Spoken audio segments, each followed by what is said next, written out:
everybody. It is Saturday, 10 a.m. in the morning on November 6, 2021. Wow, time flies. Yeah, I wish you quit saying that. I want to hit you with this Nerf gun right now, a dart. Yeah, you got nothing to defend yourself with this time. All right, everybody. So, on Thursday, which I'm really glad we went Thursday, by the way, we went and saw Eternals. Now, I know there was some... first off, Eternals is the 26th movie in the Marvel Cinematic Universe. Yeah, I know. We've seen all 26. It makes my head hurt thinking about it. I know. We still gotta get all the movies on DVD, Blu-ray, whatever, you know. Eventually.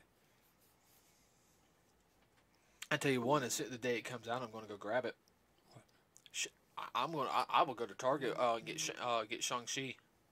Yeah. I would get that on the special edition.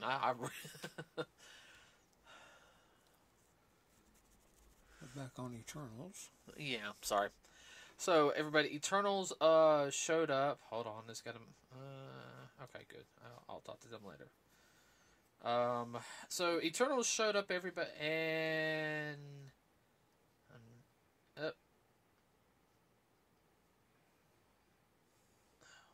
hold on.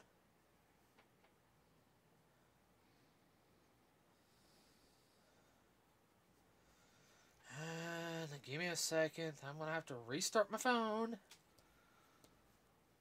Well, one thing, we had reservations about the movie. I know I did. I did too. I know you did.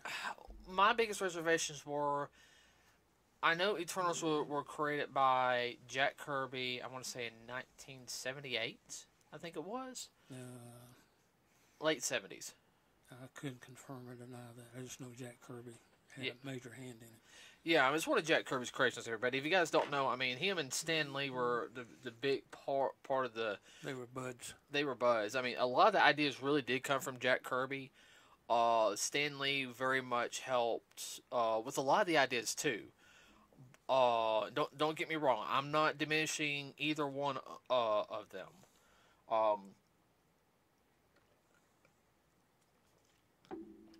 Sorry, I need to get some water. Okay.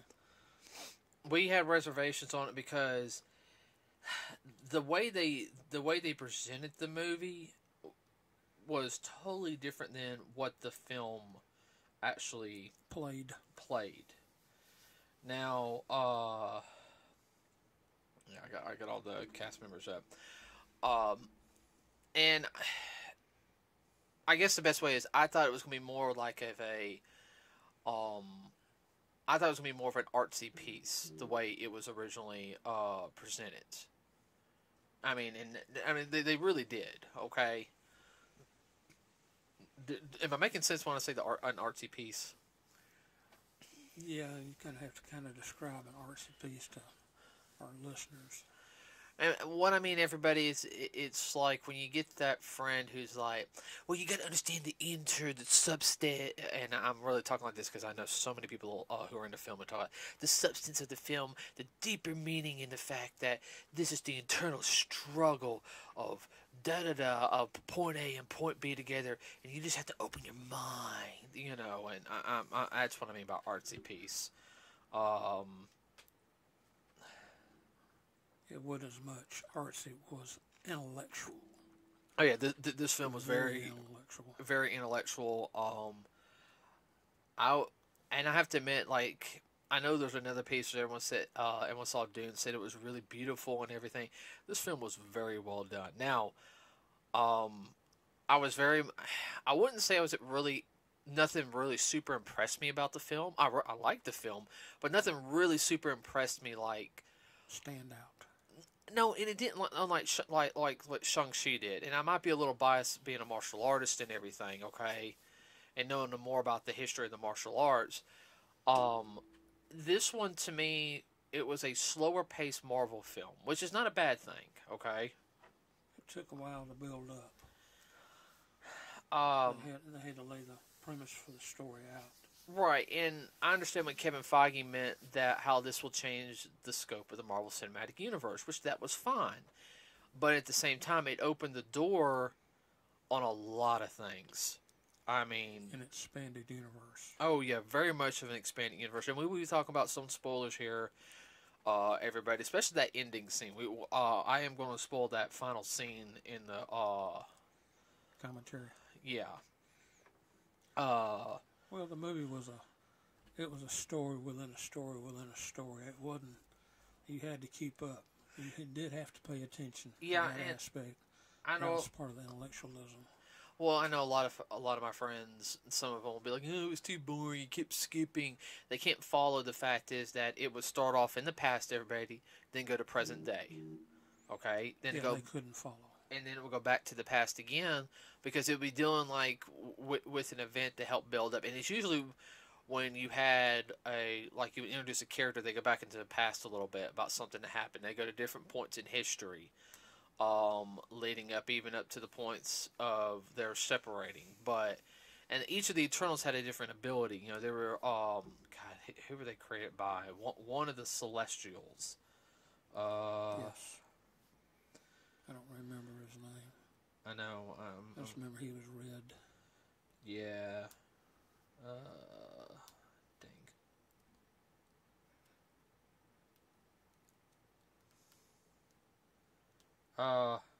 Ashram, the judge. He's big, he's powerful on the scale, heretofore unseen in the Marvel Cinematic Universe, and he created the Eternals and the Deviants, which are the bad guys in the storyline.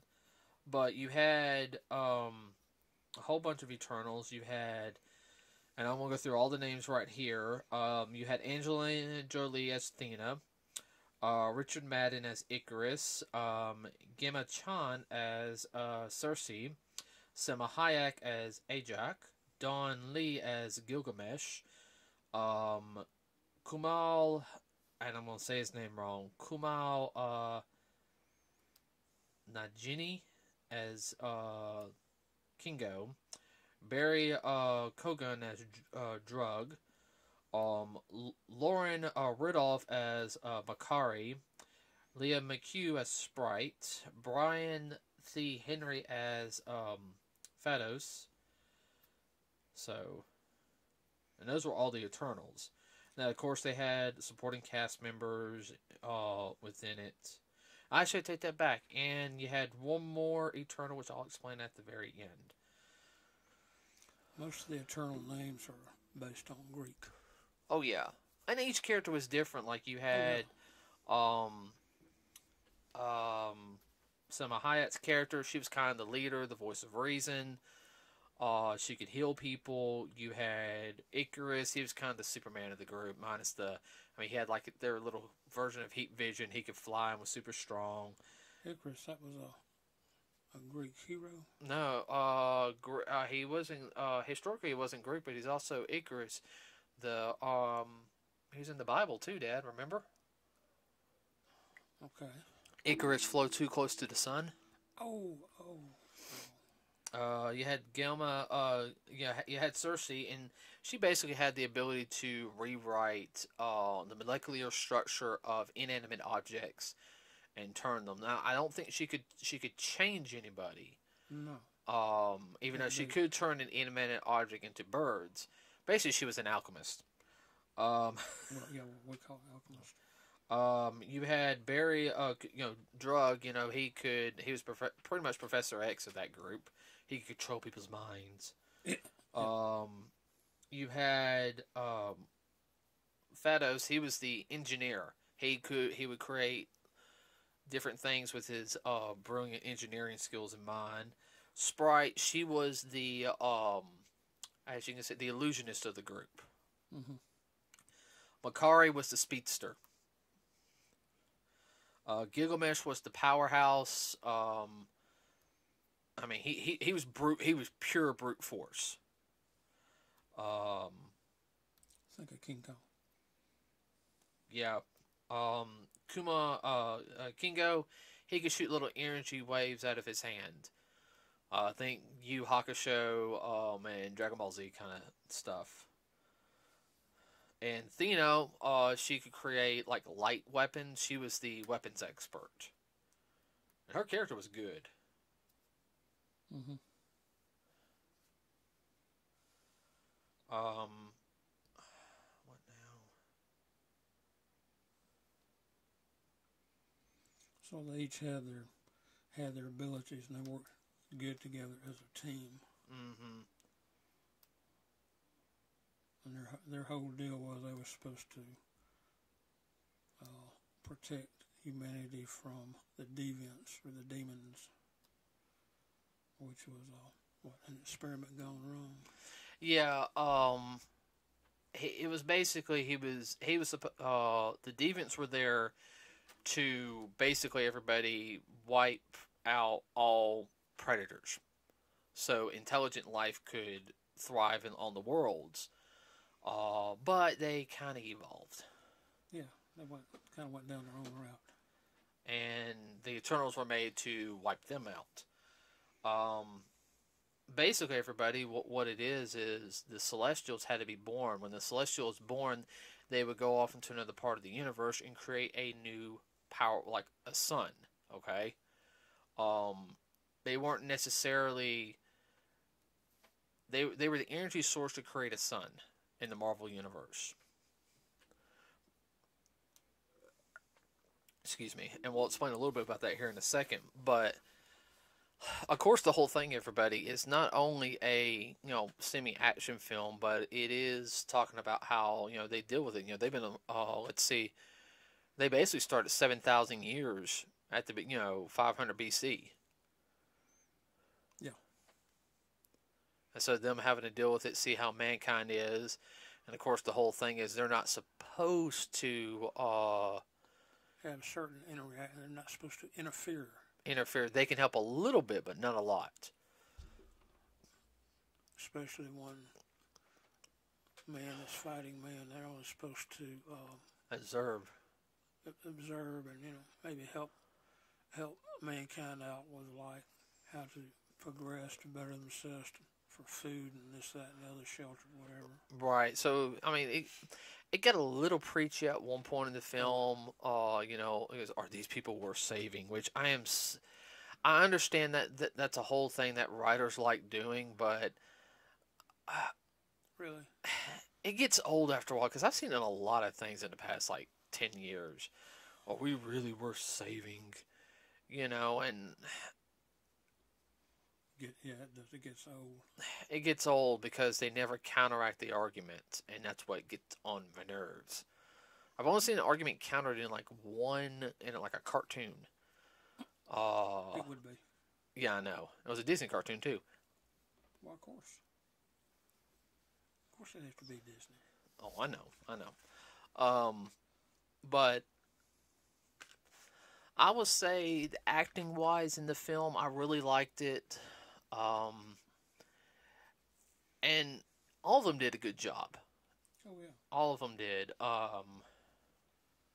What's interesting is where they appeared in history. Of course, they started out 5,000 BC in modern day Turkey, which was Mesopotamia. Mm-hmm. That was even before the Greeks came into their own.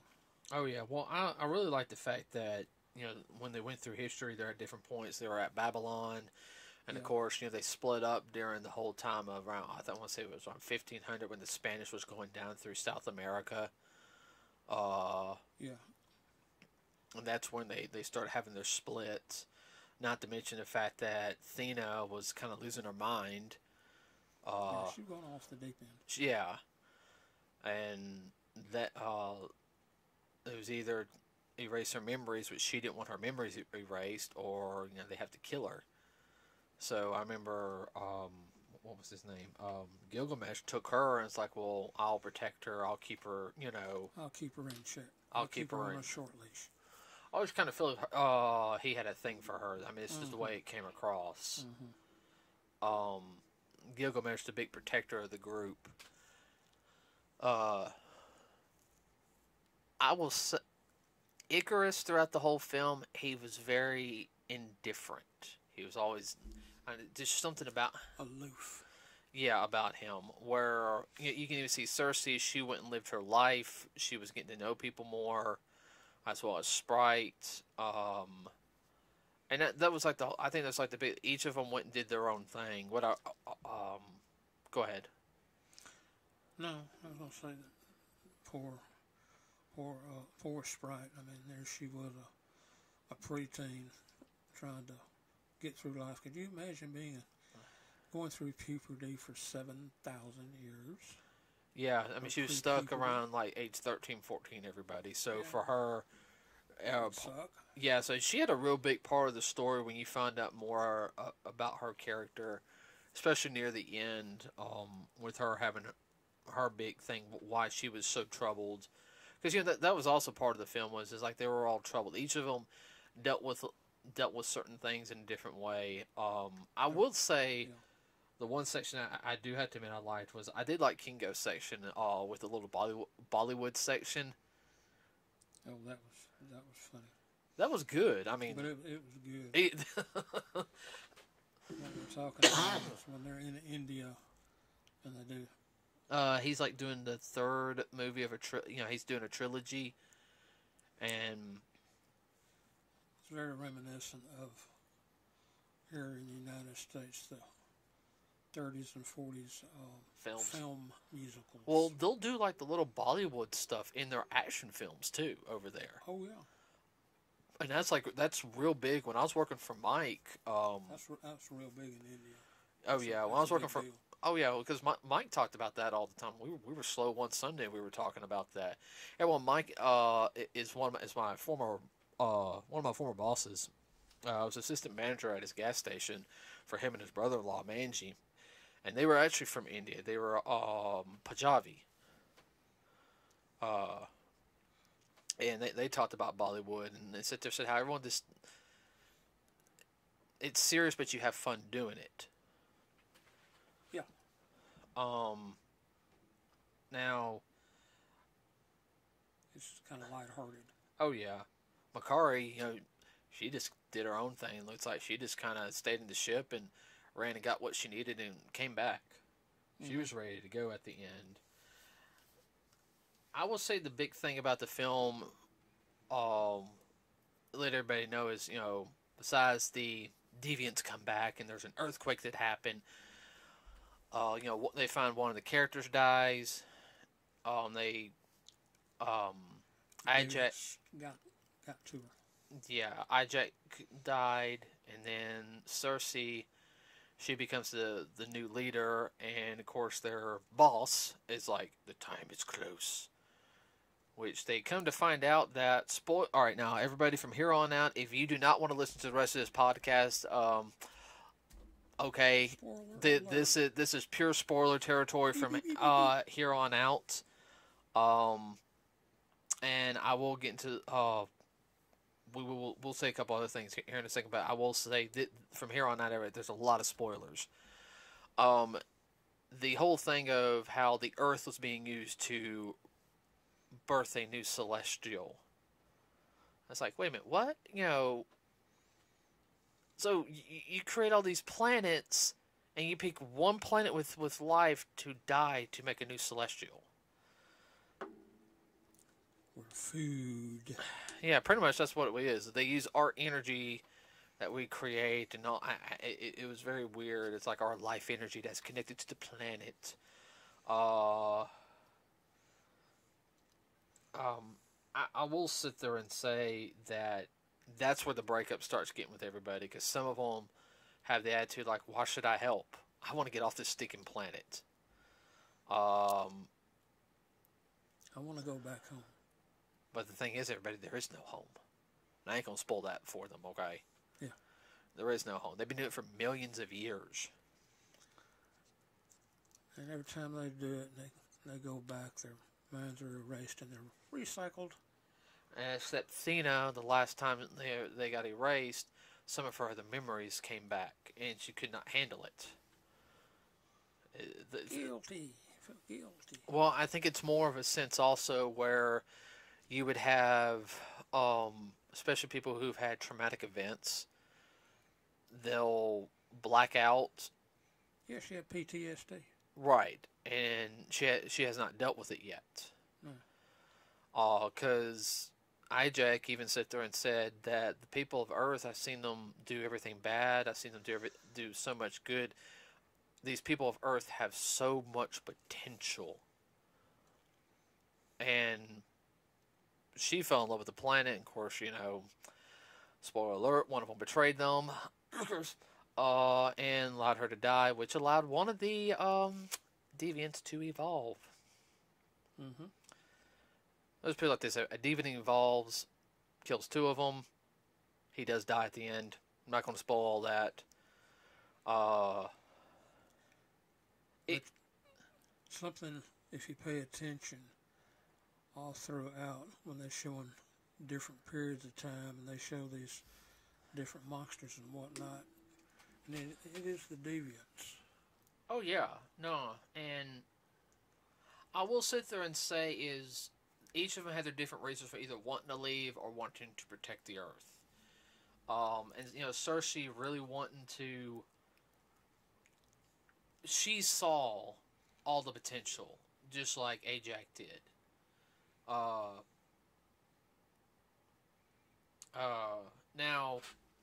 I will say this, everybody, real quick. And now,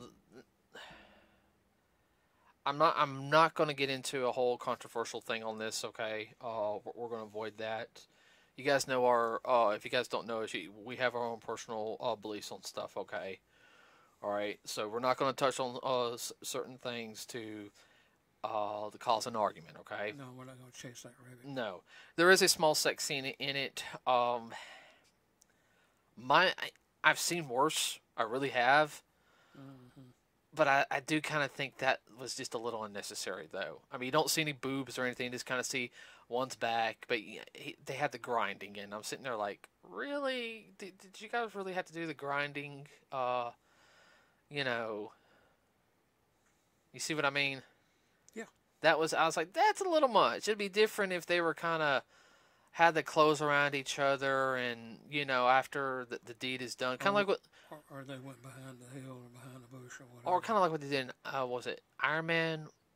Or Iron Man 2? Yeah. No, Iron Man 2, where he had the girl... It faded out, and then it came back. Like they're in bed and everything. It's like, okay, yeah, that's fine. I can deal with stuff like that. I felt that was a little unnecessary, but that's me personally. I'm a little bit more, on that type of aspect. I know Fedos, he gave up on humanity, everybody. His big thing was he helped, them progress after we left, kind of slowly helping the Industrial Revolution. He was there when Hiroshima happened, and it broke him.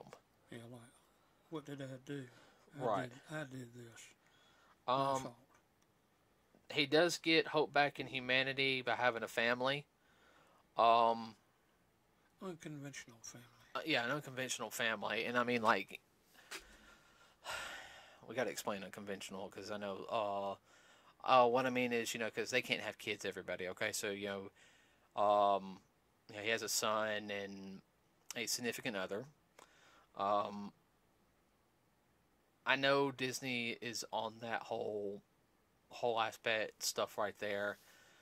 I'm going to stay indifferent on this comment on that, okay?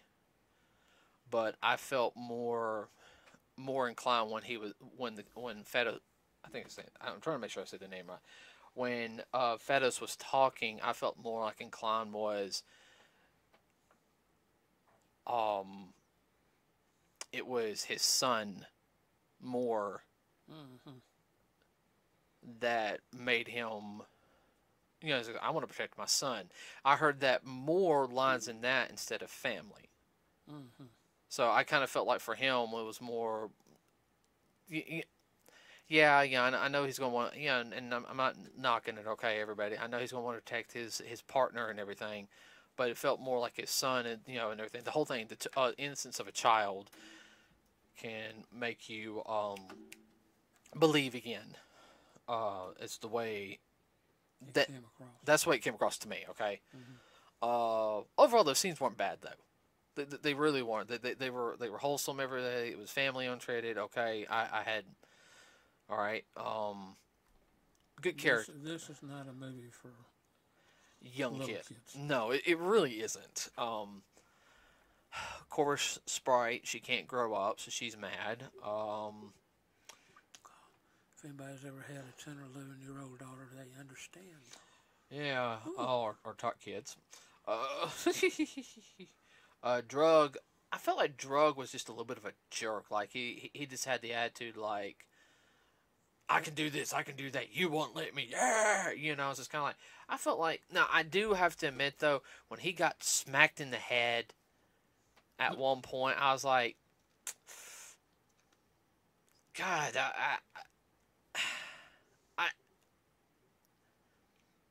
yeah, I kind of like that. Kind of got what he deserved.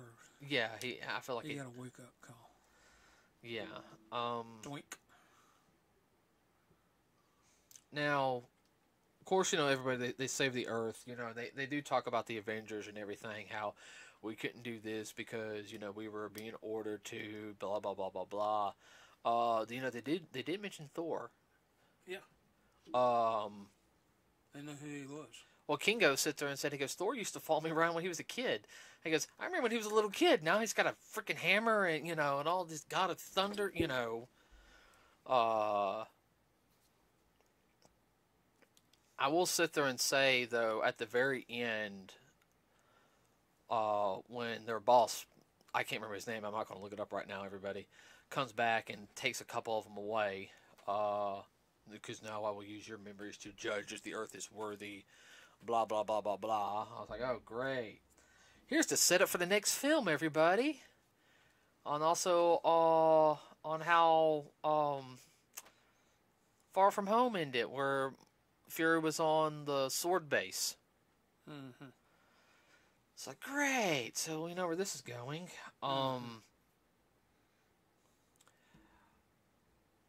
Cersei's boyfriend, played by Kit Harington. She pretty much sits there and tells him everything. Like he knows everything. You get a hint that there's more to him because in the film, everybody, spoiler alert, she gives him a ring. And it had his family crest on it. And like she knew. Like she had, yeah. But she knew, but she didn't know. Mm-hmm. And he basically says, my family history is just a little more complicated than what we originally thought. Now, Athena, do you know she's practicing with Excalibur, right? Yes. You know, they mentioned they mentioned another sword, right? You remember? Mm-hmm. Because Sprite was like, isn't that, no, it's Excalibur. Oh, yeah, you know, Arthur had a crush on you, you know that, right? But in the film, everybody, that sword that they mention shows up at the end. Mm-hmm. Did you realize that? Yeah. So, before I get into that, there was one more Celestial that appears, everybody, and big spoiler alert. Played by Harry Styles, shows up at the very end. Star Fox, not the Nintendo character. Star Fox shows up. Brother of Thanos of Titan. Thanos' brother shows up. And basically says, we got a lot of work to do. And they used the Rainbow Bridge teleportation that was used pretty much. Mm-hmm. A more advanced version of it, because it didn't leave the mark.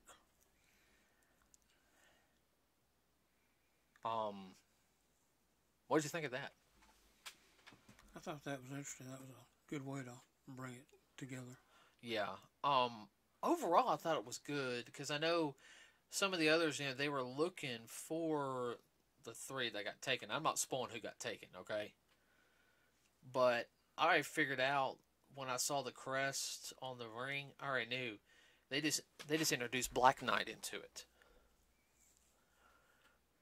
Well, I didn't recognize the ring, but I knew it was significant. Well, when I saw the crest when I saw the symbol on the wooden case, I was like, that's Black Knight. Yeah. And of course, he doesn't pick up the sword because somebody stops him. And rumor has it was Blade. Yeah. then you're not ready. No, are you sure you want to do that, Yeah, Mr. I'm sure Whitman? you want to do that. Because once he picks up the sword, he can't go back. That's why in that scene we saw him pacing. He's like, you know. So. He's having to give it deep thought.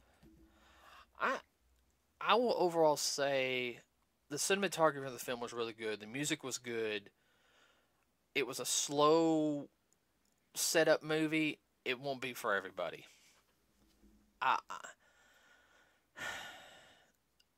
find it's important for the moving on of the story in the Marvel Cinematic Universe because it opens up so many different avenues on Earth, the mystical realm, as well as the outer space and everything. But I wasn't as hyped for it as Shang-Chi. What about you? No, I see what you're saying. I go along with that. Like I say, it was more of a setup movie than getting into the mystical and whatnot. There again, that would be a quick way to wind up in a Marvel Cinematic Universe since, through Thor. Oh, that's yeah. what they were doing. Well, not just Thor. I mean, I wonder how this is also going to play with the sense that you got Spider-Man No Way Home coming out, which starts delving into more multiverse stuff, which leads into Doctor Strange Multiverse of Madness. So I'm wondering how much this is going to crisscross this. Yeah. It's just going to, eventually they're going to meet on a corner. It's just a question of when and where. I'm thinking Doctor Strange probably be the first one. I think we can talk about that later. Yeah. Just have to wait till next month because next month we're going to go see Spider-Man. Spidey's back. Yeah, we got to watch all the Marvel stuff though. Which we really need to get started on that this next week. We really need. We've got. Oh dear Lord, we've got like 20. Hold on, let's see. We got 10, 6. Yeah, we got 22 episodes of that. Oh gee, no, we got more. 22, 10, 10, 10. We got to put some stuff on the back burner. We got 32 episodes to burn through. Yeah, I need to get started on that this next week. Yeah. Well, I think we can watch 2 at a time on those. Yeah. It's one of those. So we're going to have to watch, talk a little bit, and watch the next one. Yeah. Might be able to do more. Depends. Yeah. So everyone, if you go see Eternals, go enjoy. Please do. If you're probably through this podcast, hope it didn't spoil it for you too much.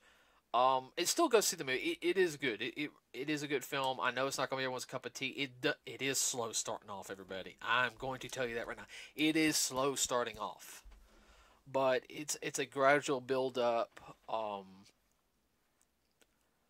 I mean, if you enjoy films, everybody, you'll enjoy this. This is not everyone's cup of tea type of movie. That's the best way I can sit there and say this. Yeah, it's a good movie, but like you say, it's not super fast paced. You expect to go in wide open. Like news for you, you're starting off in low. Mm-hmm. It takes a while to get up to 2 before you get into overdrive. Right. Near the end. All right, everyone, that's going to end it for this podcast today. If you like what you hear here, please like, subscribe, comment. It really helps with this stupid algorithm. We also have a Facebook page, everybody. You got anything you want to add just real quick, Dad, before we end it? No, just be careful. Yeah, everyone, be careful out there. Have a wonderful rest of your day, everybody, and we will see you on Thursday. We are out.